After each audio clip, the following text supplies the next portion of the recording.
মিরাজ, আপনারা দেখছেন খবর 24 ঘন্টা। কর্মসূচি নিয়েছে। নমস্কার।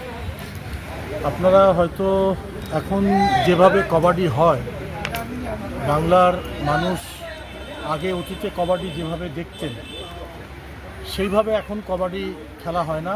কবাডি এখন ইনডোর গেমস হয়ে গেছে, কবাডি ম্যাটে চলে গেছে এবং এই সকল পরিবর্তনের মধ্য দিয়ে কবাডি খেলোয়াড়দের যে শারীরিক শরীরবৃত্তীয় ব্যাপারটা, সেটাকে তাদের একটা গঠনমূলক জায়গায় নিয়ে যাওয়ার জন্যে আমরা এই সামার ফিটনেস কাবাডি ক্যাম্পটা করছি।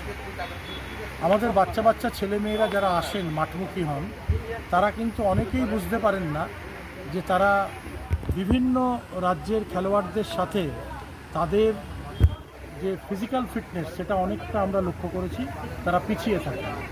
এবং আমাদের গরিব ঘর থেকে যারা পিছিয়ে পড়া জায়গা থেকে আসেন, তাদের বাড়িতে সুষম আহার বলতে যেটা বোঝা যায় সেটা চিহ্নিতকরণটা তাদের প্যারেন্টসরা অনেক সময় করতে পারেন না। এই জন্য আমরা অ্যাসোসিয়েশনের পক্ষ থেকে এই বছর গত 10 তারিখ এই মাঠেই আমরা আন্ডার 16 এবং আন্ডার 20 মূলত এজ গ্রুপের ছেলে মেয়েদের ডেকেছিলাম। 248 জন খেলোয়াড় নাম নথিভুক্ত করেছেন। তার মধ্যে আমরা 100 জনকে নিয়ে 4টে ভাগে ভাগ করে। বলুন আজকের কি কর্মসূচি? আজকের আমাদের summer fitness kabaddi coaching camp চলছে আজ 19 তারিখ থেকে। 19শে মে থেকে 23শে মে আজকে সমাপ্তি।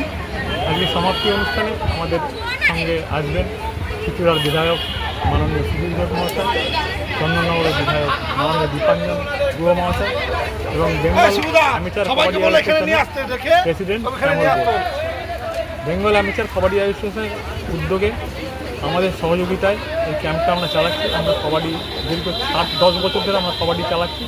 আমাদের এখান থেকে 4টে মেয়ে অলরেডি আমরা ন্যাশনালে পাঠাতে পেরেছি।